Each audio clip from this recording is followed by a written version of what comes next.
ये लोग को दूसरे को आती है सबको नहीं। आप तो ऑफिस में जान लिया, ये लोग घर में रहते हैं उसको नहीं।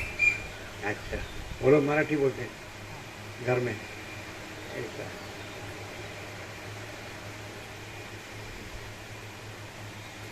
मराठी महाराष्ट्रन खाने की खासियत क्या है, विशेषता मालूम है आपको? नहीं मालूम? टिक्कट होता है, टिक्कट है कि नहीं? चटनी एकदम, हाँ है ना, हाँ।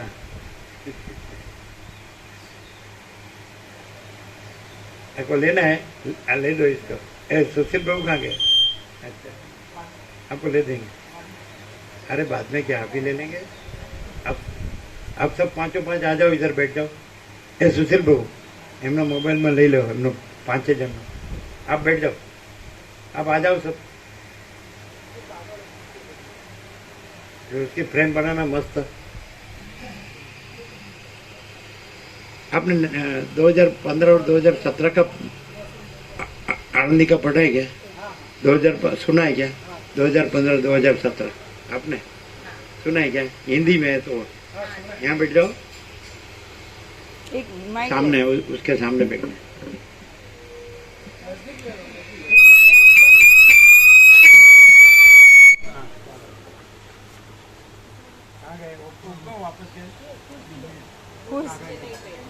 खड़े हो जाओ इधर। चाहिए क्या?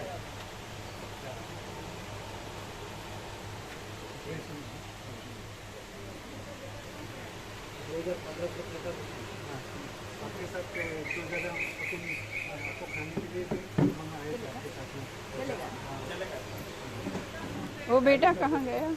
बच्चा एक बाल गोपाल वो हमें भोजन करवा देता ना तो आवता ड्राइविंग हाँ। हंसता रोना मत। वो एक किधर गया? अच्छा, फोटा कहाँ है, दिखाओ जरा। प्रभु एक बाकी है, एक बाल गोपाल बाकी है, बुला के लो।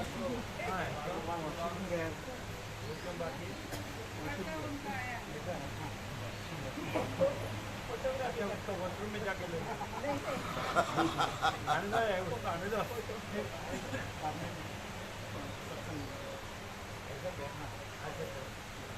कौन सा दिखाओ फोकस? देख लेना, सामने देखो। हाँ हाँ, नीचे हाँ देखा, हंसता हाँ सब।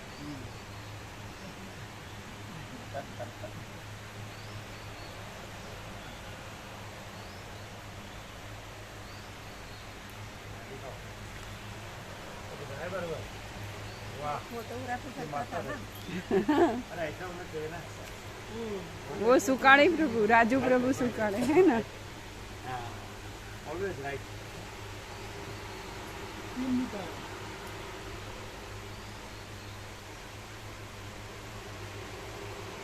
ऐसा रहा यहाँ।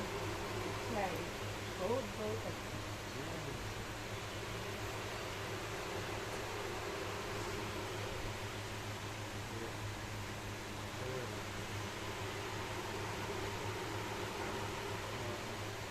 ये माई हंसी नहीं। देखो सर, अब देखो ऐसा है, बैठ जाओ अपनी जगह। आया देखा अपना बड़ा काम देखा।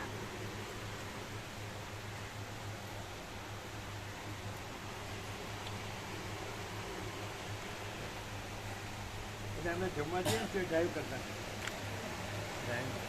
આણંદમાં બધા જમવાનું આમંત્રણ આપે, સવારે જવું, બપોરે જતું, સાંજે જતું, કભી આપ આતે ને।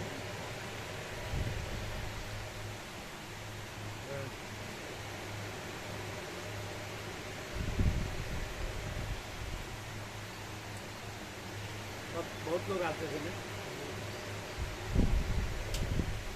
सुनने के लिए, बहुत आते थे, सब भाविक थे सब। हैं? है ना?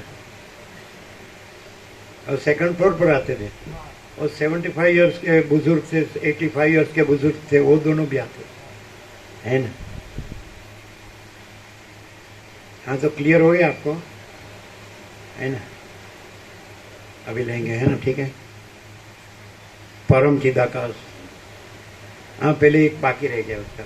हाँ क्या है बोलो, आपको क्लियर हुआ? क्या? मेरे ऊपर कुछ नहीं, मेरे सिवा कुछ नहीं, मैं दूसरा कुछ नहीं, मैं होता कुछ नहीं, सब मैं ही मैं हूँ, अनंत पूर्ण महाचिदाकाश। तो आप भेद करके अच्छा वो क्यों अपने साथ जोड़ता है और दूसरा दिखता है, ऐसा नहीं, सब मैं ही मैं हूँ, બધું હું જ હું છું, અનંત પૂર્ણ મહાચિદાકાશ। ક્લિયર થયું? શું અનંત મહાસાગર છે તો હું પોતે આનંદ એકરસ નિરાકાર જળ મહાસાગર છું। તો એ આખું એમાં હલવું દુલવું ચલન એ પણ હું જ છું। પછી અનંત ચક્રી તરંગ ફીણ પર પડે એ પણ હું જ છું। એને નામરૂપ ઉત્પત્તિ સ્થિતિ લઈ એ બધું પણ હું જ છું। એટલે બધું હું અનંત એકરસ નિરાકાર જળ મહાસાગર છું। હું અનંત એકરસ નિરાકાર મહાચિદાકાશ છું। હું અનંત એકરસ નિરાકાર સચ્ચિદાનંદ છું। તો તમે સમજાય? ક્લિયર થયું? શું થયું? આજ તો એકદમ સંપૂર્ણ ક્લિયર। કઈ રીતે? ભેદ છે જ નહીં। હું મહાચિદાકાશ જ્યોતિ અનંત અખંડ અભેદ છું। હું મહાચિદાકાશ જ્યોતિ મહાતત્વ મહાસામાન્ય છું। મહાસામાન્ય એટલે બધું બધું સમાન અને અનંત એક રસ એક રૂપ। 10 એ 10 ને આપો।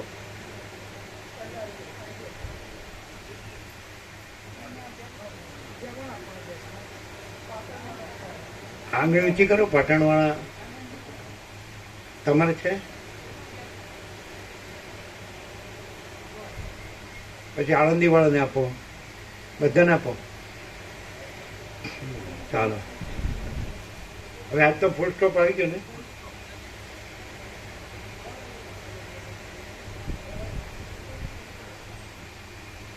હવે એમ કહીએ કે તો પછી આ શું છે? તો હું જ છું, બધું જ હું છું। એટલે પછી હે મહાસામાન્ય, હું મહાચિદાકાશ જ્યોતિ મહાતત્વ મહાસામાન્ય છું। એટલે સમાન રૂપે બધે બધું સમાન રૂપે એક જ છું। હું બધે બધું સમાન રૂપે એક જ છું। ક્લિયર છે? એટલે તમે એટલે આપણે જોઈએ કે આ તો મહાસાગર છે, આ તો જળ છે, આ તો ચલન છે, આ તો ચક્રી છે, આ તો તરંગ છે, આ તો ફીણ છે, આ પરપોટા છે, પણ એ તો મહાસાગર જ છે। હું મહાસાગર જ છું। હવે કાંઈ ભેદાભેદ છે જ નહીં, અનંત અખંડ અભેદ જ છે। ક્લિયર? પરમ ચિદાકાશ, પરમ જ્યોતિ, અખંડ જ્યોતિ, અનંત પૂર્ણ પરમ ચિદાકાશ, પરમ શાંતિ, स्वयं सिद्ध, स्वयं प्रकाश, स्वयं पूर्ण, स्वस्वरूप, यही सब कुछ है, इसके सिवा कुछ नहीं है। शून्यभास, अनंत कोटि, महाकल्पो है ही नहीं। वशिष्ठ राम मुमुक्षु प्रकरण राउंड 38वां 39वां राउंड। हमारा योग वासित का 39वां राउंड है। पहले से आखिरी, पहला अक्षर से आखिरी अक्षर तक है ना। गुजराती अनुवाद 1756 पेज। तो हमारा 39वां राउंड है ये, 39 मुमुक्षु प्रकरण। बराबर? आज तो क्लियर થઈ ગયું ને બધું? हो गया?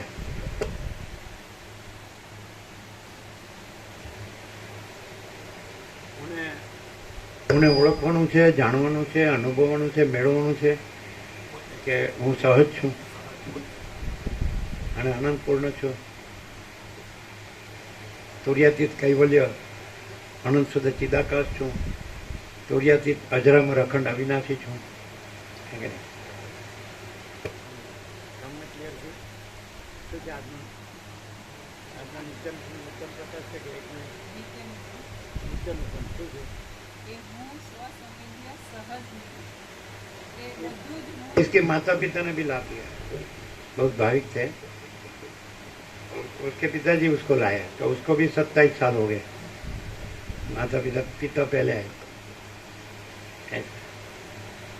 आप लोग ने 2015 और 17 में लाभ लिया है ना, लेकिन नारायण प्रभु ने वो छोटे थे तब आए थे। हम 89 में आए थे ना, तब आनंद आश्रम स्वामी थे, और हम 2015 में तब भी आनंद आश्रम स्वामी थे। 15 में थे, 17 में नहीं थे, 15 में थे। वो जब ब्रह्मचारियों के साथ जैसे परिक्रमा करते थे मावड़े के संजीवनी समाधि, हम बैठे थे तो हमारे सामने दिखा के बोलते थे स्वयं महिमनी प्रतिष्ठित, ऐसा बोलते। फिर हमारे दोनों का फोटो निकाला था तो सब फोटो लेते थे तो बोले ये तुम्हारा है इसलिए सब फोटो मानते, मेरा है इसलिए नहीं मानते। आनंद आश्रम स्वामी ऐसे बोलते थे। अब नारायण स्वामी ने तो रखा है उनके पूजा में। और हम सबसे पहले तो 1976 में ये देश में नहीं आए थे, गुजरात में। उसके पहले आनंद आश्रम स्वामी के साथ 51 साल पहले 76 49 साल पहले उनके साथ 4 दिन रहे थे उनकी कुटिया में, आनंद आश्रम स्वामी। और वो जो भिक्षा करके मावली की भिक्षा लाते थे निवेद की, वो हमको देते थे, हम पाते थे। 49 वर्ष आ देश में આવ્યા પહેલા 4 દિવસ આણંદી રહ્યા અમે, અને પછી અમે પૂના હતા એટલે એક જણે બતાડ્યું કે ઉત્તર ગુજરાતમાં આજોલ લોધરા વચ્ચે બોરિયા મહાદેવ છે, એટલે પછી અમે બોરિયા મહાદેવ આવ્યા આણંદીથી 49 અને ઓક્ટોબરની 10મી રાત્રે 10 વાગે, 10મો મહિનો 10 એટલે પૂર્ણ બ્રહ્મ સરવાળે પૂર્ણ જ છે, માયા સરવાળે શૂન્ય। એ ડેસ્ટિની પૂરી થઈ ગઈ। હવે પૂર્ણ શૂન્ય એવો ભેદ નથી, પૂર્ણ જ પૂર્ણ છે, પૂર્ણ મદાવ પૂર્ણ મિદમ। એટલે आनंद आश्रम स्वामी के पास तो हम 76 में रहे 4 दिन। फिर हम 89 में आए।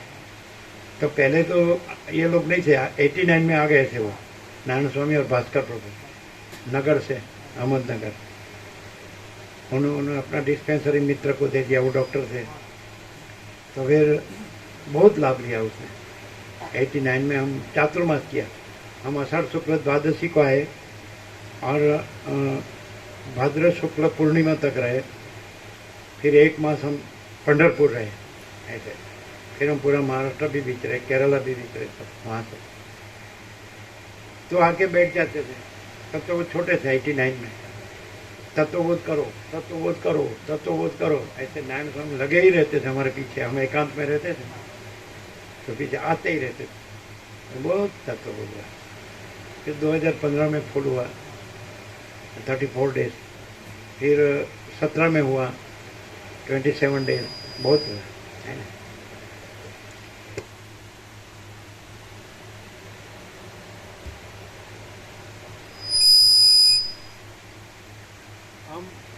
हम लोगों की 5-5 पीढ़ी देख रहे हैं। समझ में आता है?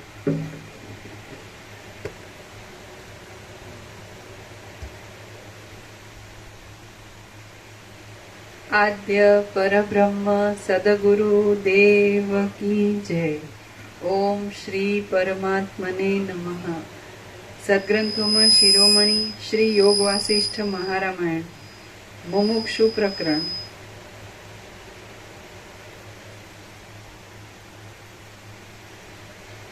पाना नंबर 77। सर्ग छठो। दैवनी दुर्बળતા અને પુરુષાર્થની પ્રબળતા। આ છઠ્ઠા સર્ગમાં દૈવની દુર્બળતા અને પુરુષાર્થની પ્રબળતા સિદ્ધ કરવામાં આવશે। વશિષ્ઠ બોલ્યા, દૈવ પૂર્વજન્મના પુરુષાર્થથી જુદું નથી, તેથી તેને દૂર ફેંકી દઈને સમજુ પુરુષે બળથી મહાત્માઓનો સમાગમ કરીને અને સારા શાસ્ત્રોનો અભ્યાસ કરીને જીવનો ઉદ્ધાર કરવો. જેમ જેમ અધિક પ્રયત્ન કરવામાં આવે છે તેમ તેમ ફળ તુરત થાય છે. માટે પુરુષાર્થ જ સાચો છે. જો દૈવને માનવું હોય તો પુરુષાર્થને જ દૈવરૂપ માનો. દુઃખના સમયમાં દુઃખને લીધે હાય કષ્ટ એમ જે કહેવામાં આવે છે તેમાં હાય કષ્ટ એ શબ્દો હાય દૈવના પર્યાય રૂપ છે. દૈવનું સ્વરૂપ પૂર્વજન્મમાં પોતે કરેલા કર્મોથી જુદું જ નથી. પ્રબળ પુરુષ જેમ બાળકોને જીતી શકે છે તેમ પ્રબળ પુરુષાર્થ એ દૈવને જીતી શકે છે. ગઈકાલે કરેલું પાપ કર્મ જેમ આજે કરેલા પ્રાયશ્ચિત આદિ શુભ કર્મથી તુરત જ પોતાનું ફળ આપવાને અશક્ત થઈ જાય છે, તેમ પૂર્વજન્મનું કર્મ પણ આ જન્મમાં કરેલા શુભ કર્મથી તુરત જ પોતાનું ફળ આપવા અશક્ત થઈ જાય છે. વિષય સુખના અલ્પાંશને માટે લાલચ રાખનારા જે લોકો દૈવને અધીન રહીને દૈવને જીતવા સારું યત્ન કરતા નથી તેમને કંગાળ, પામર અને મૂઢ સમજવા. આપણે ઉદ્યોગથી કરેલું કામ કોઈના ઉદ્યોગથી નાશ પામે તો ત્યાં તે નાશ કરનારના ઉદ્યોગને જ બળવત્તર માનવો, પણ દૈવને મનમાં લાવવું નહીં. એક ડીંટમાં લાગેલા 2 ફળોમાં એક ફળ રસ વગરનું જોવામાં આવે તો ત્યાં તે રસ ખાઈ જનારા કીડા વગેરેના યત્નને જ પ્રબળ માનવો. જગતમાં સિદ્ધ થયેલા પદાર્થો પણ ક્ષય પામે છે, ત્યાં ક્ષય કરનારના યત્નને જ વિશેષ બળવાન સમજવો. 2 પુરુષાર્થો ઘેટાઓની પેઠે પરસ્પરની સાથે લડ્યા કરે છે. તેઓમાં જે બળવાન હોય તે તુરત જ જીતે છે. કોઈ વખત રાજાનો વારસ ન હોવાથી લોકો શણગારેલા હાથીને છૂટો મૂકે છે અને તે હાથી જેના ઉપર કળશ ઢોળે છે તેને રાજા ઠરાવવામાં આવે છે. એવા પ્રસંગે કોઈ ભિખારી રાજા થાય તો પણ ત્યાં મંત્રીઓના, હાથીના અને નગરના લોકોના પ્રયત્નને જ વિશેષ બળવાન સમજવો. દાંત જેમ ચાવવાના પદાર્થોને પોતાના યત્નથી દબાવીને ચૂરો કરી નાખે છે, તેમ શૂરવીર મનુષ્ય પણ દુર્બળ માણસનો પોતાના યત્નથી ચૂરો કરી નાખે છે. દુર્બળ માણસો યત્ન કરનાર બળવાન માણસોના અન્નરૂપ જ છે, માટે બલિષ્ઠ માણસો તેમને પોતાની ઈચ્છા પ્રમાણે ઢેફાની પેઠે કામમાં લે છે. સમર્થ માણસનો જે દ્રશ્ય કે અદ્રશ્ય ઉદ્યોગ હોય છે તેને મૂઢ અને અસમર્થ માણસ પોતાના મનમાં દૈવ રૂપે માની લે છે. સમર્થ માણસોમાં પણ જેઓ વધારે સમર્થ હોય છે તેઓ બીજાઓને દબાવે છે એ વાત સઘળા પ્રાણીઓમાં પરસ્પર જાણીતી છે. માટે દૈવ એ કોઈ પદાર્થ જ નથી. રાજકીય નિયમનો, મંત્રીઓનો, હાથીનો અને નગરના લોકોનો એકમતપણારૂપ જે દ્રઢ વિચાર થાય છે તેથી જ ભિખારીને રાજ્ય મળે છે અને પ્રજાની મર્યાદા રહે છે. અથવા એમ માનો કે શણગારેલો હાથી કોઈ સમયે ભિખારીને રાજા બનાવી દે છે તો તેમાં એ ભિખારીના પૂર્વજન્મનો પુરુષાર્થ પ્રબળ કારણરૂપ છે. કોઈ સમયે આ જન્મનો પુરુષાર્થ પૂર્વજન્મના પુરુષાર્થને તોડી નાખે છે તો કોઈ સમયે પૂર્વજન્મનો પુરુષાર્થ આ જન્મના પુરુષાર્થને બળાત્કારથી તોડી નાખે છે. આમાં પણ પુરુષનો જે પુરુષાર્થ પ્રબળ હોય છે તે જ સર્વદા જીતે છે એમ સિદ્ધ થાય છે.